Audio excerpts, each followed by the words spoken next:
Hello and welcome to my channel that is economic पाठशाला by doctor Ananya. आज हम बात करने वाले हैं about the next topic of dummy variable that is Chow test. आपको पता है हमने डमी वेरिएबल टॉपिक स्टार्ट किया था जिसकी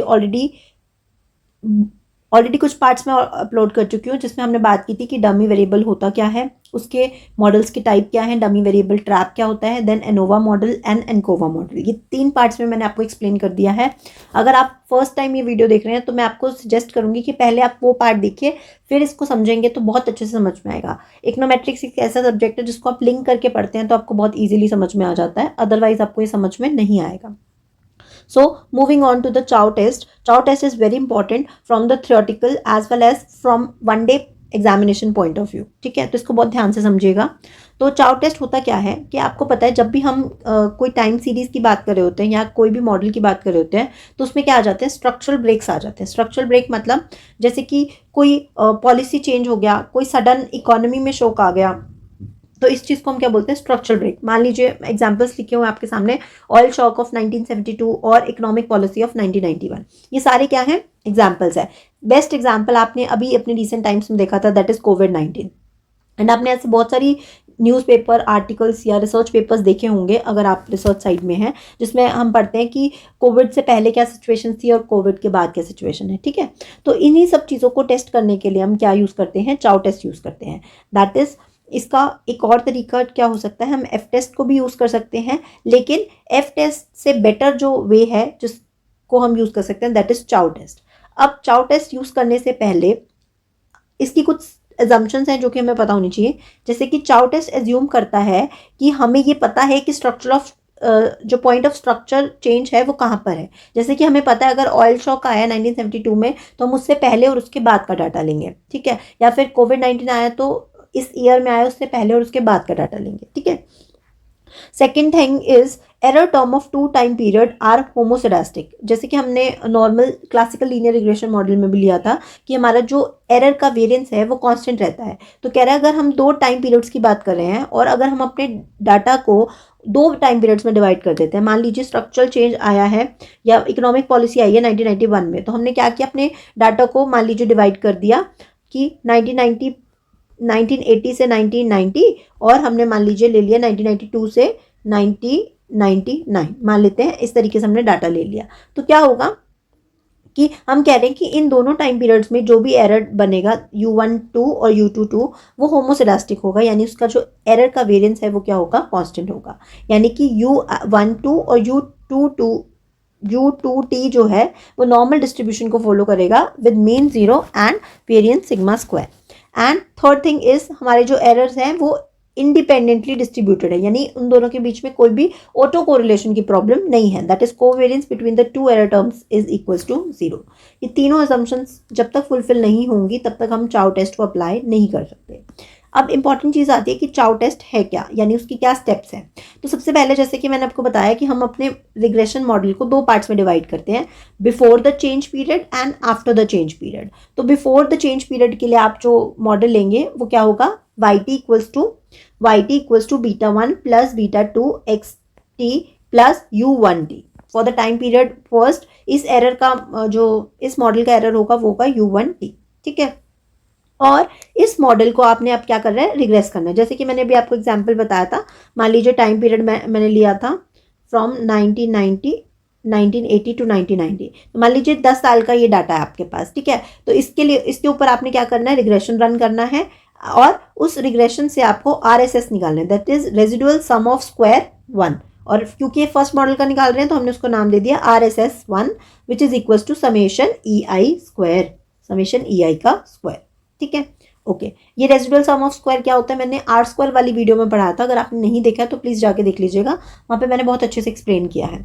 फिर सेम हम करेंगे आफ्टर द चेंज पीरियड का। मान लीजिए 1991 के बाद मैंने लिया था 1992 से 1999 तक, मान लीजिए अब ये टाइम पीरियड है, तो इसके ऊपर हम फिर से क्या लगाएंगे, इस पर हम एक रिग्रेशन मॉडल रन करेंगे जिसको हमने नाम दे दिया yt equals to γ1 plus γ2 xt plus u2t, क्योंकि एरर इसका अलग होगा फर्स्ट मॉडल का और सेकंड का अलग होगा। फिर हम इस सेकंड मॉडल का RSS निकालेंगे जिसको हम नाम देंगे RSS2 का। ठीक है, which is equal to summation EI square.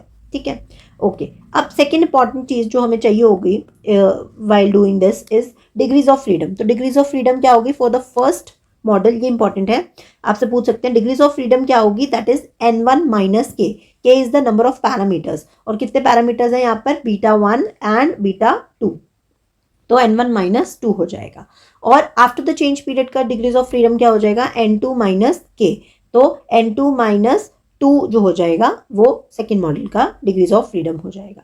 अब थर्ड स्टेप क्या है, we have to fit the regression model for the combined period. अब हमें क्या करना है, जो कंबाइंड पीरियड था, यानी कि मान लीजिए 1980 से लेकर 1999, इस पूरे टाइम पीरियड पे जितना भी डाटा है आपके पास, उसके ऊपर हम एक सिंगल मॉडल रन करेंगे, रिग्रेशन मॉडल, ठीक है, विच इज इन विच हम कह रहे हैं कि जो पैरामीटर है वो स्टेबल होगा, और हम ये भी कह सकते हैं इन शॉर्ट कि जो इसका β1 है एंड जो सेकेंड मॉडल का γ1 है वो बराबर है, β2 जो है वो γ2 के बराबर है। क्यों होगा, क्योंकि अगर बिफोर और आफ्टर चेंज में कोई चेंज आया ही नहीं है तो ऑब्वियसली ये दोनों पैरामीटर्स क्या होंगे, इक्वल होंगे। और इन सिंपल वर्ड्स हम कहें कि हम एक तीसरा रिग्रेशन मॉडल रन करेंगे जिसमें yt equals to λ1 plus λ2 xt plus u3t होगा, ठीक है, यानी कि हमने एक सेपरेट कंबाइंड वाला जिसको हम बोलते हैं हमने मॉडल रन कर दिया, ठीक है। तो हमारे पास क्या हो गया, एक मॉडल हो गया जो बिफोर द चेंज, एक आफ्टर द चेंज, और एक कंबाइंड टाइम पीरियड के ऊपर मॉडल हो गया। इसका भी हम क्या निकालेंगे, RSS निकालेंगे, इसको हम RSS3 या RSS रिस्ट्रिक्टेड नाम दे रहे हैं, ठीक है। क्यों दे रहे हैं अभी मैं समझाती हूँ आपको, RSS रिस्ट्रिक्टेड या RSS कंबाइंड नाम भी दे सकते हैं आप इसको, क्यों, क्योंकि हमने कंबाइन कर दिया। इसका डिग्रीज ऑफ फ्रीडम क्या होगा, जो इन दोनों को ऐड करके आएगा, that is n1 plus n2 minus के, n1 प्लस n2 माइनस के क्या है यहाँ पर, के की वैल्यू क्या हो जाएगी 2, क्योंकि यहाँ पर जो स्ट्रक्चरल पैरामीटर्स हैं वो कितने हैं, 2 हैं। ओके, आई होप यहाँ तक समझ में आ गया होगा।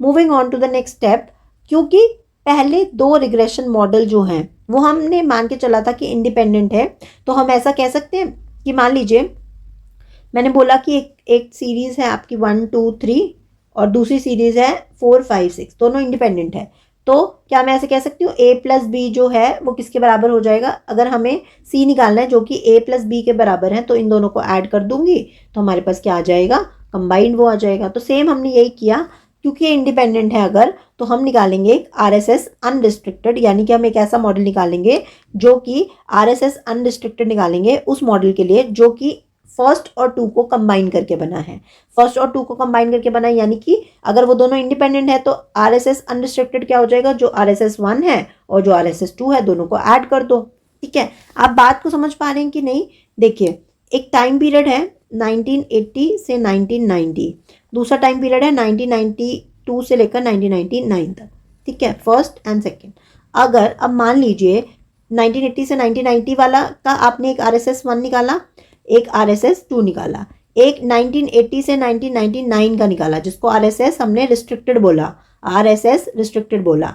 अब एक और हम निकाल रहे हैं, वो हम निकाल रहे हैं RSS unrestricted by joining RSS 1 plus joining RSS 2, इन दोनों को ऐड करके इसको और इसको ऐड करके हमने बना दिया RSS unrestricted, that is RSS 1 plus RSS 2।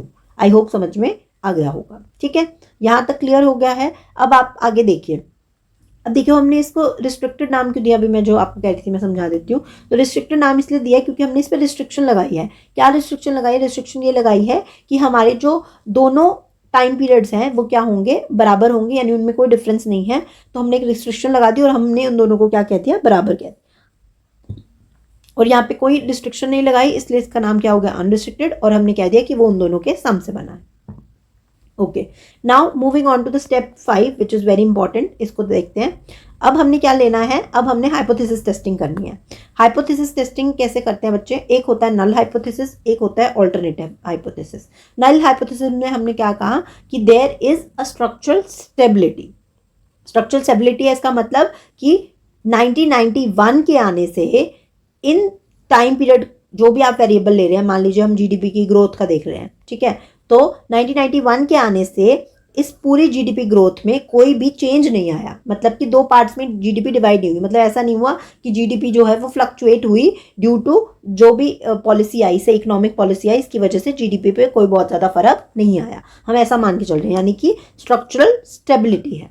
देखो यहाँ पर भी मैंने आपको लिखवाया था कि स्ट्रक्चरल स्टेबिलिटी है। और अल्टरनेट हाइपोथेसिस क्या कहते हैं कि कोई स्ट्रक्चरल चेंज आया है, यानी कि जीडीपी मान लीजिए पहले बिफोर टाइम पीरियड में 1980 से 1990 वाले टाइम पीरियड में मान लो 5% थी कि ग्रो रेट से ग्रो कर रही थी, और बाद में 1992 से 1990 सॉरी यहाँ पे 1990 करना था, ठीक है, और बाद में 1999 तक कह लीजिए वो ग्रो कर रही है मान लो 3% से, ठीक है। तो इसका मतलब उसमें due to 1991 economic policy reforms change तो आया है, ठीक है। ये हो गया स्ट्रक्चरल चेंज। और अगर ये चेंज ना हो, ग्रोथ एक ही जैसी रहे, 5% ही रहे, तो हम कहेंगे कोई भी स्ट्रक्चरल चेंज नहीं आया, स्ट्रक्चरल स्टेबिलिटी है हमारे मॉडल में। ओके, मूविंग ऑन, इससे नेक्स्ट स्टेप क्या करेंगे अब हम करेंगे test statistics compute. Test statistics का क्या मतलब है कि हम एफ टेस्ट निकालेंगे। एफ टेस्ट का फॉर्मूला यहाँ पर रिस्ट्रिक्टेड वाले के लिए क्या हो जाएगा, RSS minus RSS unrestricted divided by K क्या है, number of parameters in the model, RSS unrestricted divided by N1 plus N2 minus 2K, where K is the number of parameters, ठीक है। Okay, now the next thing is, अब हमें क्या करना है इसके बाद, आपको पता है एक होती है कैलकुलेटेड वैल्यू और एक होती है टेबुलेटेड वैल्यू। टेबुलेटेड वैल्यू आप कैसे निकालेंगे, टेबुलेटेड वैल्यू हम निकालेंगे, पहले हम लेवल ऑफ सिग्निफिकेंस फिक्स करेंगे। मान लीजिए 5% हमारा लेवल ऑफ सिग्निफिकेंस है, तो हम फिर क्या करेंगे, डिग्रीज ऑफ फ्रीडम निकालेंगे for the numerator and degrees of freedom for the denominator. ये न्यूमरेटर की है और ये डिनोमिनेटर की है, तो ये डिग्रीज ऑफ फ्रीडम से हम डिवाइड करते हैं, आपको पता ही होगा, ये न्यूमरेटर की और ये डिनोमिनेटर की, ठीक है। फिर उसके बाद कंपेयर करेंगे हम एफ को with F alpha. F alpha क्या है, यानी कि अब हम कंपेयर करेंगे कैलकुलेटेड और टेबुलेटेड वैल्यू को। तो आप सबको पता है the trick remain the same.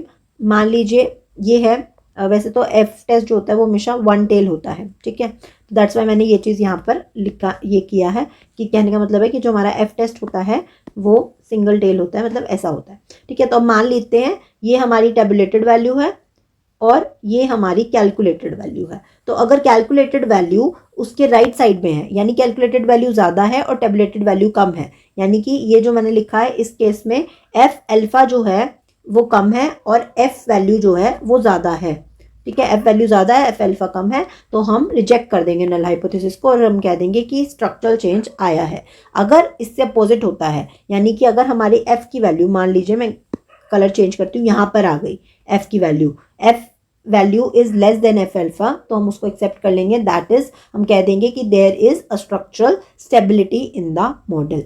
I hope आपको बात समझ में आ गई होगी, ठीक है। बट इसका जो बहुत बड़ा ड्रॉबैक है ना वो ये है कि जो चाउ टेस्ट है ना वो सिर्फ ये बता देता है, चाउ टेस्ट सिर्फ ये कह देता है कि जो हमारे दो रिग्रेशंस हैं उनके इंटरसेप्ट टर्म जो है वो डिफरेंट है, यानी कि उन दोनों के बीच में डिफरेंस है, लेकिन वो ये नहीं बता पाता कि एक्चुअल में जो डिफरेंस है वो इंटरसेप्ट की वजह से आ रहा है या स्लोप की वजह से आ रहा है। आई रिपीट, मैंने क्या बोला कि चाउ टेस्ट का सबसे बड़ा लिमिटेशन ये है कि वो ये तो बता देता है कि दो रिग्रेशंस जो हैं वो आपस में डिफरेंट है, दो रिग्रेशंस एक दूसरे से डिफरेंट है, लेकिन वो ये नहीं बता पाता ये जो डिफरेंस है ये स्लोप की वजह से आ रहा है या इंटरसेप्ट टर्म की वजह से आ रहा है या दोनों की वजह से आ रहा है। इसीलिए हम यूज़ करते हैं अनदर मेथड जिसको हम क्या बोलते हैं, Chow test as an alternate of dummy variable as an alternate of Chow test, ठीक है।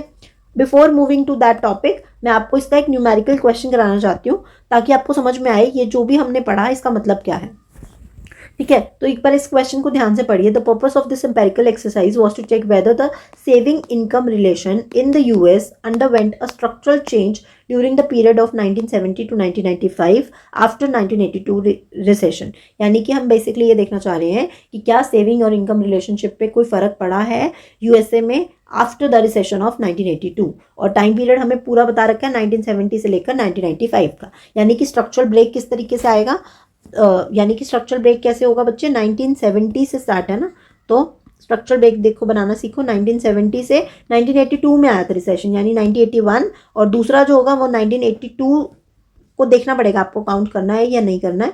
तो इस तरीके से हमारे दो टाइम पीरियड्स बन जाएंगे, ठीक है। यहाँ पे देर भी रखा है। The following model was estimated, saving is a function of income, इस तरीके का हमने एक मॉडल बनाया है, ठीक है। और मॉडल को 3 टाइम पीरियड्स पर उन्होंने एस्टिमेट किया। फिर उसका रेजिडुअल सम ऑफ स्क्वायर निकाल के हमें सामने दे रखा है। अब आपसे पूछ रहा है कि चाउ टेस्ट परफॉर्म करो और चेक करो कि स्ट्रक्चरल स्टेबिलिटी थी या नहीं थी। तो आपको RSS दे रखा है फॉर मॉडल 1, 2 एंड 3। तो अब आप देखो क्या करोगे। सबसे पहला स्टेप मैंने आपको क्या करवाया था जब मैंने चाउ टेस्ट पढ़ाया था, सबसे पहले मैंने बोला कि आपको मॉडल रन करना है, मॉडल 1 रन करना है बिफोर द चेंज।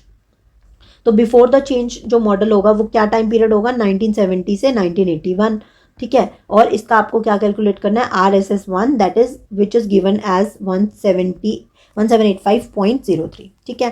फिर सेकंड स्टेप था कि हमें मॉडल 2 जो है वो बनाना है, जिसमें हमें आफ्टर द चेंज जो है उसको देखना है। आफ्टर द चेंज वाला टाइम पीरियड बच्चे कौन सा होगा, 1982 से लेकर 1995 वाला, ठीक है। और RSS क्या हो जाएगा, RSS2 कैलकुलेट करेंगे विच इज इक्वल टू 10,005.22, ठीक है। ये हमें वैल्यू दे रखी है, ठीक है। अब हमें क्या करना है, 0.522।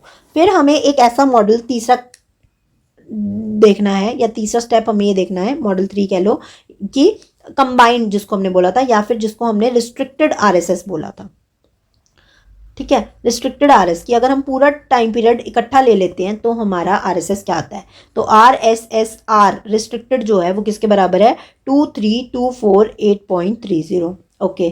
फिर चौथा मॉडल हमें चाहिए, चौथा चीज़ हमें चाहिए, दैट इज अब हमें चाहिए RSS unrestricted which is calculate bye RSS1 plus RSS2, ठीक है। तो इन दोनों को ऐड कर देंगे तो हमारे पास आ जाएगा RSS अनरिस्ट्रिक्टेड। एक बार इसको ऐड करके देखो क्या आंसर आता है आपके पास, it will come out to be 1179.25, ठीक है। तो ये आ जाएगा।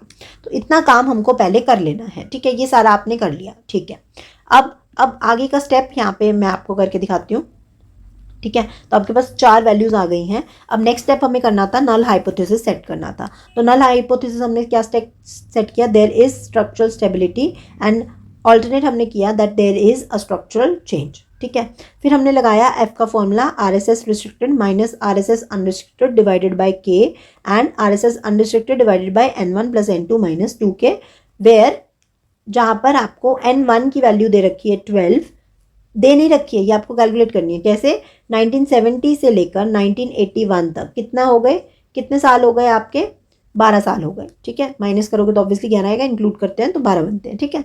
और 1982 से लेकर 1995 तक कितने साल हो जाएंगे, 82 से 90 हो गए 8 प्लस 5 तो 13, मतलब आपके टोटल 14 ईयर्स हो गए सेकेंड उसमें, ठीक है। तो आपके सेकेंड में हो गए 14 ईयर्स। तो N1 हो गया 12, N2 हो गया 14, ठीक है। अब तो यहाँ पर आप K क्या है, नंबर ऑफ पैरामीटर्स, और हमारे पैरामीटर्स कितने हैं, 2 हैं। तो यहाँ पर आपने क्या लिख दिया, 2। कैसे पता लगाया, β1 और β2 दो पैरामीटर्स हैं, तो K की वैल्यू हो गई 2। और N1 plus N2 minus 2K, N1 क्या था 12, N2 क्या था 14 माइनस 2K, K क्या है 2K क्या है, K मतलब number of parameters that is 2। तो कितना हो गया, 12 प्लस 14 दैट इज 26 माइनस 4 तो कितना हो गया 22। यानी 2 और 22 पर आपको F टेबल में जाकर जो है वैल्यू देखनी है। F टेबल कैसे देखते हैं, अभी मैं आपको दिखाती हूँ। तो देखिए अब मैंने ये F टेबल खोल दिया आपके लिए। आपको कुछ नहीं करना, नॉर्मली आपको सर्च करना है जाकर अपने क्रोम में F table with alpha with at 1%, ठीक है। 5% लेते हैं जनरली, इन्होंने 1% बोल रखा है तो हम 1% के हिसाब से देख रहे हैं। तो देखियो ये हमारा न्यूमरेटर है, न्यूमरेटर की डिग्रीज ऑफ फ्रीडम, और ये है डिनोमिनेटर की। तो हमें चेक करना है 2 और 22 पर। तो यहाँ से हम 2 के लिए नीचे चलते आएंगे और 22 यहाँ पर है, तो it will come out to be 5.7190। Round off कर देंगे तो क्या हो जाएगा 5.72। That what we have written here, कि यहाँ पर जो है आपका वैल्यू हो गई टैबुलेटेड वैल्यू हो गई 5.72। और कैलकुलेटेड वैल्यू कैसे निकाली हमने, जो भी वैल्यूज दे रखी थी RSS की, रिस्ट्रिक्टेड की, अनरिस्ट्रिक्टेड की, हमने फॉर्मूला में पुट करके ये वैल्यू निकाल दी। तो अब आप टेबल बनाएंगे अगर, तो अब आप ध्यान से देखिए, आपके पास जो F टेबुलेटेड है वो यहाँ पे आएगी, और जो आपने उससे कैलकुलेट की हुई है वो है 10.69। तो ऑब्वियसली 5 के बाद आता है, तो it will came out to be 10.69। तो ये कहाँ पर है, रिजेक्शन रीजन में है। तो we will reject the null hypothesis, और हम कहेंगे कि there is a structural change, किसमें, in the saving income relationship in the US after the recession of 1982. तो ये हमने कंक्लूड कर दिया using this numerical. I hope आपको ये बात समझ में आ गई होगी. ठीक है. So this is it for today's class. इसके बाद हम बात करेंगे नेक्स्ट क्लास में about the types of regressions and फिर हम देखेंगे कैसे जो डमी वेरिएबल है वो एक ऑल्टरनेट है, एक अच्छा ऑल्टरनेट है फॉर द चाउ टेस्ट.